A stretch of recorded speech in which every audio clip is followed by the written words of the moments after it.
Os pequenos começos. Tem uma palavra de Deus para você esta noite. Amém? Você está preparado? Quando a gente fala em pequeno começo, o que você pensa? Em bênção, né?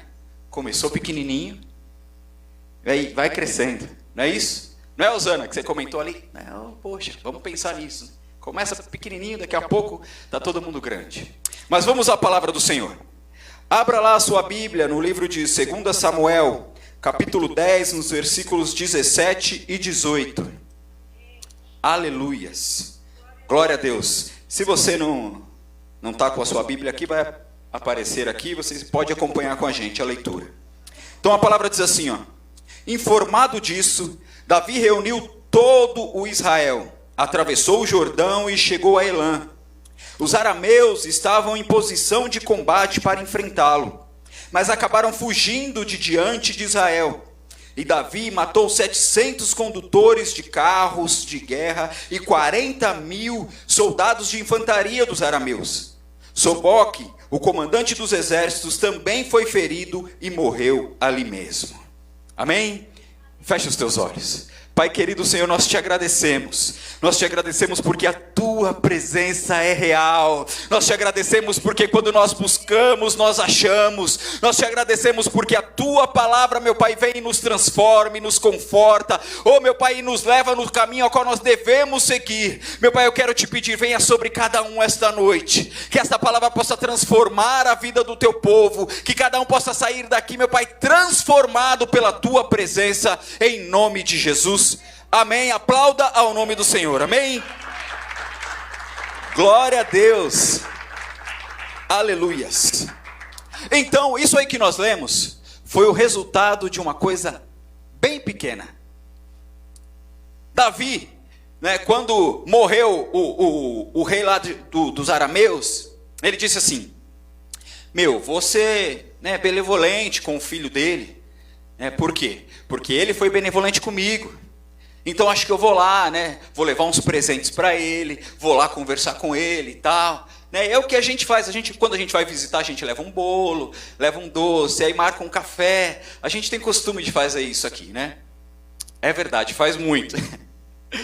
E só que dali por diante começaram os murmúrios do que aconteceria com essa visita de Davi. Eu quero te dizer que às vezes a gente dá ouvido para coisa que não deveria dar ouvido. Coisa que parece muito pequenininha. Coisa que às vezes chega a mim e a você como um simples comentário, mas que transforma o nosso coração. Amém? Amém. E aí eu quero te falar como começar uma guerra. Olha só. Vai lá em 2 Samuel 10, no versículo 3. A palavra diz assim, ó. Os líderes amonitas disseram a Anum. Anum era o filho do rei, né? Do rei Naás, que morreu. O senhor deles. Então, achas que Davi está honrando teu pai ao enviar mensageiros para expressar condolências? Não é nada disso. Davi os enviou como espiões para examinarem a cidade a fim de destruí-la. Olha só o conselho dos caras para ele. Foi um simples conselho. De repente ele disse assim, olha, você viu? Cara, Davi está vindo aqui, mandou os mensageiros aí, poxa, vai ser bênção, né? Ele veio para saber como é que a gente está, para saber o que aconteceu, né? Poxa, meu pai morreu, e ele veio prestar as condolências dele. Aí os caras falam, poxa, você está de brincadeira. Ô Nas, Davi é homem de guerra. Você acha que ele veio aqui por acaso? E nós somos assim. A gente tem a língua pronta para falar o mal. A gente tem a língua afiada para chegar num momento e dar conselhos que não deveríamos. E pior, você pode ser até uma pessoa que você fala, não pastor, não é bem assim. Eu não sou assim. Eu sempre tenho a palavra na ponta da língua. Eu oro quando eu vou conversar com alguém, eu oro quando eu vou visitar alguém. Falo, benção, beleza. Só que a gente dá ouvidos para coisas que não são de Deus. E nisso a gente começa uma guerra. Isso que a gente leu no início foi o que aconteceu por causa de um conselho de pessoas que não viam como um rei. Porque eu quero te dizer, vira para a pessoa que está do seu lado aí, fala assim, ó, você reina. Fala para outro, fala, você reina. Agora fala para essa mesma pessoa assim, se você quiser. Porque às vezes o Senhor nos separou para reinarmos com Ele. O Senhor me pegou e te pegou, quer nos levar além do que nós pensamos ou imaginamos. Sabe aquilo que você sonhou, sabe aquilo que você planejou? Deus tem muito mais para você. Mas isso se você quiser. Você quer? Amém? Você quer muito mais de Deus? Então nós precisamos entender que nós temos que tomar cuidado para quem nós damos ouvido e para o que nós damos ouvido. Olha só. Lá, o próximo slide. Próximo slide. Pronto. Para mim e para você, o que a gente pode fazer para evitar isso? Como é que a gente evita comentários que não são para nós? Porque todo comentário torpe cria uma guerra. Para os que são pais aqui, de repente você vem e fala uma coisa para o seu filho, sem pensar, na hora que você está nervoso, só porque ele não lavou a louça. Mas menino, você não presta para nada. No momento que ele está passando da pré-adolescência para a adolescência, com a cabeça toda conturbada, o que ele guarda na cabeça dele? Ele vai guardar que ele não lavou a louça? Ele vai guardar que ele de repente te desobedeceu? Não, o que ele vai guardar, poxa, minha mãe tem razão, eu não presto para nada. Como você tem agido dentro da tua casa? Porque as coisas começam de forma pequena. Olha só, 2 Samuel 11, no versículo 2.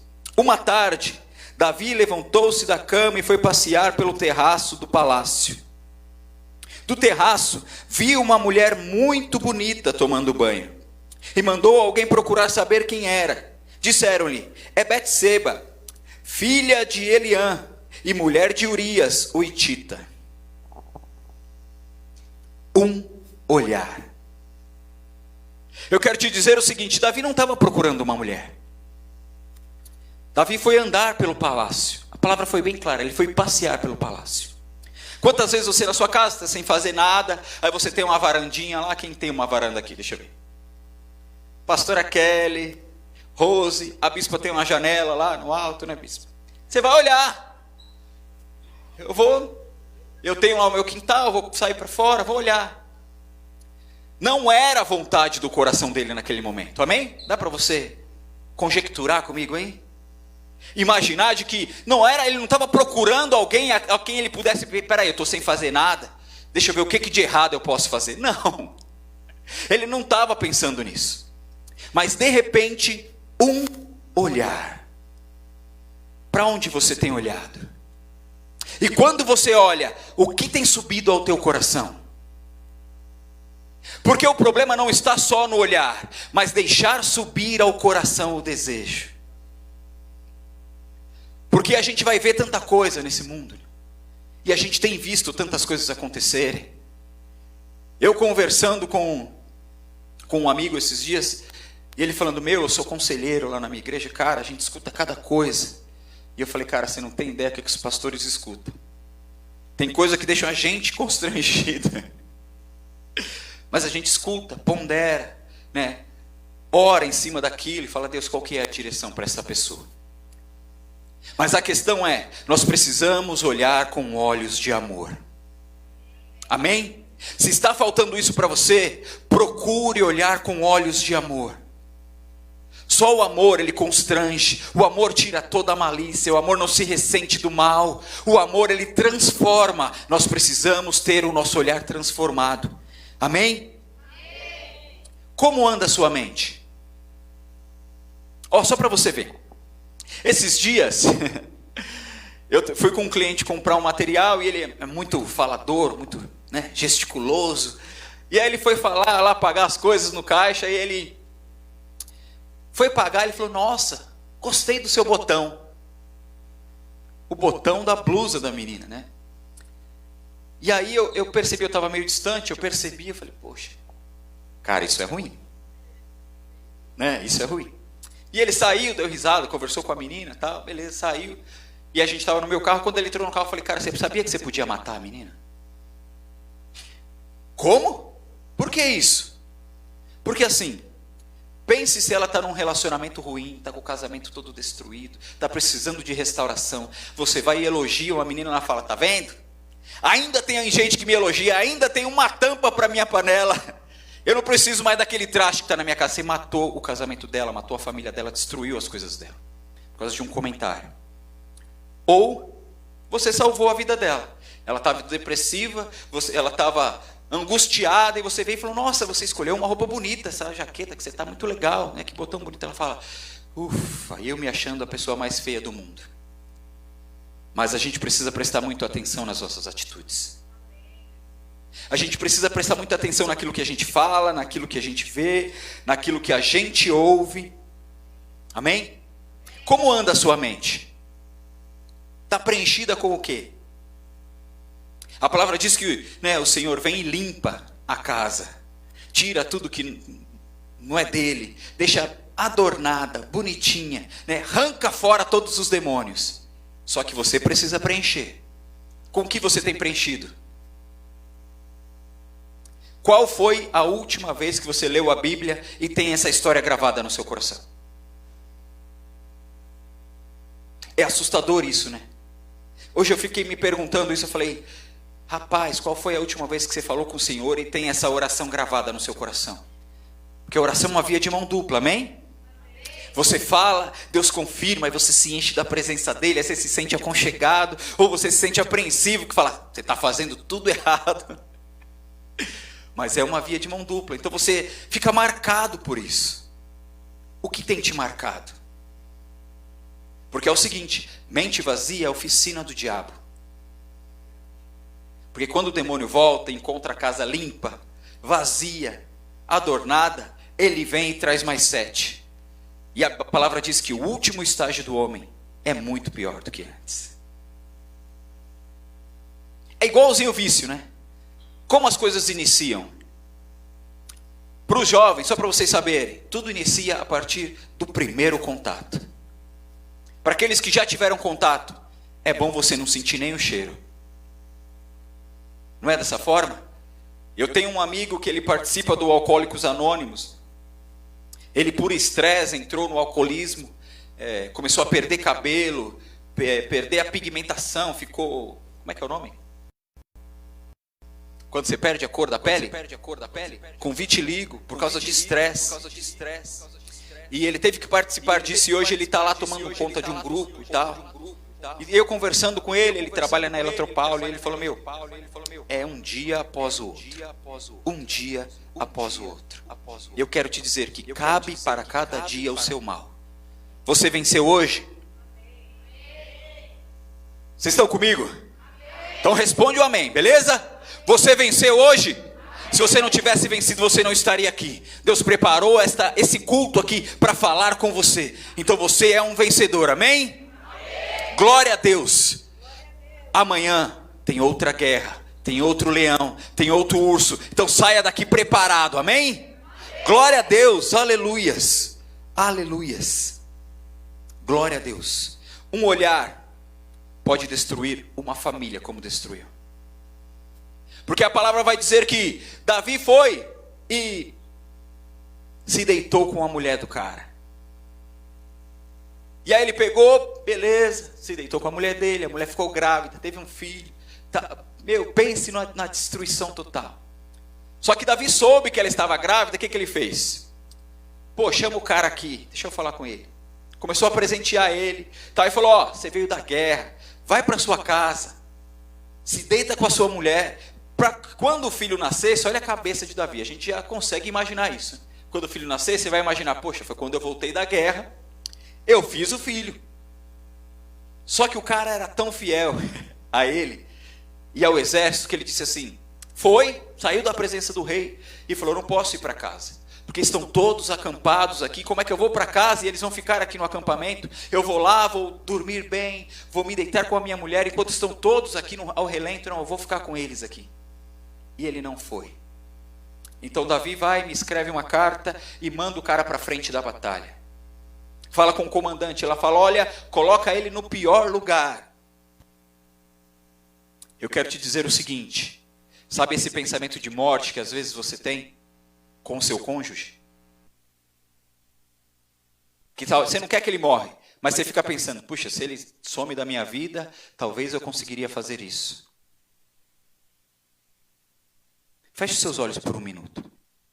Pai, conforta o coração dos teus filhos. Transforma, tira aquilo que não provém de ti, Senhor.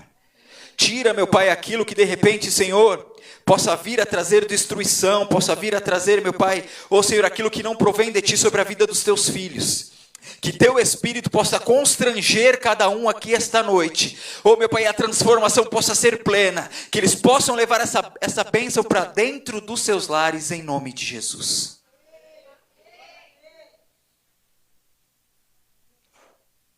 Um olhar destruiu uma família, matou um homem e trouxe consequências para o rei. Mas, às vezes, a história pode ser diferente. Amém? Vamos lá, em Neemias 1, no versículo 1. A palavra diz assim, ó. Palavra de Neemias, filho de Acalias, no mês que Quisleu, no 20º ano, enquanto eu estava na cidade de Suzã, Hanani, um dos meus irmãos, veio de Judá com alguns dos outros homens, e eu lhes perguntei acerca dos judeus que restaram, os sobreviventes do cativeiro e também de Jerusalém, no 3 agora. E eles me responderam, aqueles que sobreviveram ao cativeiro e estão lá na província passam por grande sofrimento e humilhação. O muro de Jerusalém foi derrubado e as portas foram destruídas pelo fogo. Até aí, tá bom, até aí. As portas foram destruídas pelo fogo. Então, Neemias escutou isso. Escutou que o povo dele estava destruído. Olha só. E aí ele se entristeceu. E a palavra vai dizer que ele entrou na presença do rei triste. Né? Porque ele ficou sabendo o que estava acontecendo com o povo dele. E o Senhor, eu quero te dizer que o coração do rei está nas mãos do Senhor e ele inclina para onde ele quer. Então o rei olhou para ele e disse, olha, por que você está triste? Você nunca entrou na minha presença triste? Eu quero te dizer que se você está triste esta noite, entrando na presença do rei, ele vai te visitar, porque na presença dele, até a tristeza salta de alegria. Amém? E ele começou a contar para o rei, ele disse, olha o meu povo, olha a cidade do meu pai, a terra do meu pai, poxa, está tudo destruído. Né, o que eu posso fazer lá e tal? Lá no Neemias 1,4, a palavra diz assim, ó, quando ouvi essas coisas, sentei-me e chorei. Passei dias lamentando-me, jejuando, orando ao Deus do céu. Olha só um segredo pequeno. Porque às vezes a gente acha assim, poxa, hoje eu estou cansado, eu vou orar. E aí você fala, não vou ficar na sala, não vou para o meu quartinho secreto ajoelhar, eu vou orar deitado. Né? E aí quando você ora deitado, é bem capaz de você falar assim, oh Deus, em nome de Jesus, abençoe o diabo. E dorme, porque você viaja, né? Você entra numa coisa do sono que você não consegue perceber nem mais o que você está falando. E a gente acha, não, tá bom. E pior, sabe o que é pior que acontece com a gente? Não é um dia que isso acontece. É 1, 2, 3. E aí quando a gente vai ver, a gente passou a semana sem falar com Deus. Sem ter aquele momento de, poxa, Senhor, vem cá, senta aqui do meu lado. Fala comigo, puxa uma cadeira para o Espírito Santo. Faz essa, né, tenha essa experiência com Deus. E a oração, ela muda toda a história. Aí você vai falar, tá bom, pastor, mas então como é que eu tenho que orar? Irmão, não tem uma fórmula mágica. Jesus ensinou, olha, quando vocês forem orar, orem assim, né? Pai nosso que estás no céu. Então, ele deu um modelo. Mas você pode abrir o seu coração. Quando você estiver cansado, fala assim, Senhor, eu estou tão cansado. Pai, eu estou fazendo essa oração aqui, o Senhor conhece o meu coração, eu estou fazendo essa oração aqui com o meu maior esforço, porque eu gostaria muito de estar dormindo. Porque não adianta você entrar na presença de Deus e falar assim, Senhor, eu engrandeço o teu nome. Ai, Senhor, eu amo a sua presença. Obrigado, Pai, pelo meu dia. Obrigado, Deus, de novo. Não adianta, Deus conhece o seu coração. É mais fácil você abrir o seu coração e não precisar nem falar a sua necessidade, porque Ele vai esquadrinhar aqui, ó. E vai lá na tua necessidade e fala: tá bom, meu filho, eu entendi. Tá bom, meu filho, eu sei o que você está passando. Tá bom, eu sei como é que foi o seu dia, porque eu conheço todas as coisas. É tempo de entendermos que uma simples oração transforma qualquer situação. Você pode rimar comigo? Então vira para o irmão que está do seu lado e fala com ele assim: uma simples oração transforma qualquer situação.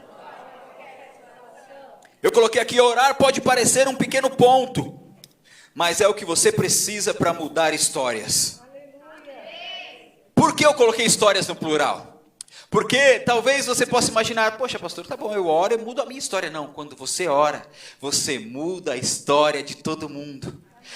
Você orando aqui, talvez você possa mudar a história desse bairro. Você orando na sua casa, você vai mudar a história da tua família. Você orando na casa de alguém que você vai visitar, orando por um amigo, você vai transformar a vida dele. A sua oração tem o poder de transformar vidas.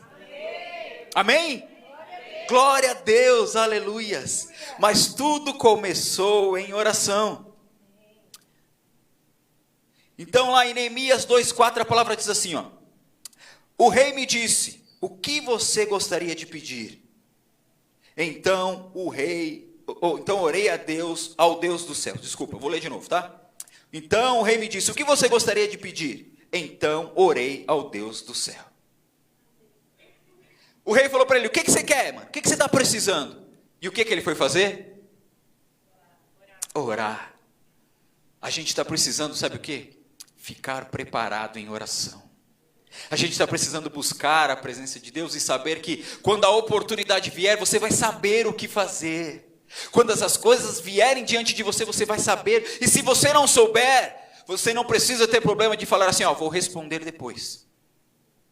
Porque, pensa comigo aqui, de novo, vai. O rei perguntou para ele: o que você precisa? E o que a palavra diz? Então, ele foi orar primeiro. O que ele disse para o rei? Rei, dá uma segurada. Rei, espera um pouquinho, eu já te falo o que eu preciso. Olha só a audácia do rapaz. Só que ele foi falar com quem comandava de verdade. Sabe com quem você precisa falar? Com quem comanda de verdade. Porque quem comanda de verdade vai pegar a bênção que está na mão dessa pessoa aí, que você já imaginou agora, e vai entregar para você. Olha só, tudo começou em oração. Oh, maravilha. É simples, uma oração. Marcelo, uma oração. Uma oração. Uma oração. Aleluias. Abre a sua Bíblia lá, no livro de Jonas, no capítulo 1, no versículo 12. A palavra diz assim, ó: respondeu ele: peguem-me, joguem-me ao mar, e ele se acalmará. Pois eu sei que é por minha causa que esta violenta tempestade caiu sobre vocês. Quem conhece essa história? História de Jonas, né? Deus falou: ó, vai para tal lugar, você vai fazer isso, você vai falar contra aquela grande cidade de Nínive e tal, e porque senão eu vou destruir tudo. Beleza. Aí ele falou: ah, Deus, vou nada. Quantas vezes a gente faz isso? Deus fala: faz. Você fala: vou nada. Fala: poxa, Deus me mandou fazer, mas... Aí, qual que é a nossa desculpa, né? A nossa desculpa é assim: eu não sei se foi Deus mesmo. Essa é a nossa desculpa, né? Para os irmãos, né, que estão nos visitando. Aí Deus coloca no seu coração: vai lá, hoje é o seu dia, Deus quer falar com você. Aí você pensa assim: mas será? Será que eu vou mesmo? Será que Deus quer falar comigo mesmo? Deus sempre quer falar conosco, né? E aí Deus mandou ele falou: não, vou nada, vou para outro lugar. Porque eu sei, Senhor, que o Senhor é misericordioso, eu vou lá, vou pregar contra aqueles caras, e o Senhor não vai fazer nada daquilo que eu disser. Olha a cabeça do cara. Beleza, essa é a cabeça de Jonas, né? Mas a minha e a sua é igual. A gente pensa da mesma forma. Deus fala assim: ó, vai lá e fala para aquele irmão isso. Você fala: Deus... é isso mesmo? É, pode falar. Aí você vai chegando perto do camarada e você fala: vou nada. Eu nem tenho certeza se foi Deus ou se é coisa da minha cabeça. A gente faz isso. Mas eu quero te dizer que uma confissão acalmou uma tempestade. Você está percebendo as coisinhas pequenas? São coisas pequenas que podem destruir, mas são coisas pequenas que podem salvar. Olha só, lembrei de uma história que eu ouvi sobre Billy Graham. Perguntaram para ele assim: Billy Graham, cara, qual foi a pior tentação que você passou? Né, nesses seus anos, a gente vê que você prega, você é muito usado por Deus. Mas qual foi a pior tentação? Aquela coisa que você, de repente, foi difícil resistir. Como você resistiu? Foi mulher, foi fama, né? Foi dinheiro, você se corrompeu. Ele falou: eu passei por tudo isso. Eu fui tentado nas diversas áreas. Me ofereceram cada tipo de coisa com a fama, dinheiro, mulheres. Passei por tudo isso. Mas a tentação que eu mais sofri e a que eu mais caí foi quando eu ia orar e só orava quando eu tinha que ter uma palavra para pregar para os outros, não para ser transformado. Eu ia orar para poder preparar um sermão. Eu ia ler a Bíblia porque eu tinha uma mensagem para entregar, não porque eu queria que Deus falasse comigo para que eu fosse transformado. Ei, quer ser transformado? Leia a Bíblia e peça que o Senhor fale com você. Não importa aquilo que você tem que fazer, não importa o quanto você precisa entregar, não importa o quanto você é cobrado porque você é um líder, porque você é o pai, porque você é o sacerdote da tua casa, mas peça que o Senhor fale com você. Quando eu ouvi isso, eu falei: Senhor, meu Deus, quantas vezes eu fiz isso, e quantas vezes a gente faz isso até hoje.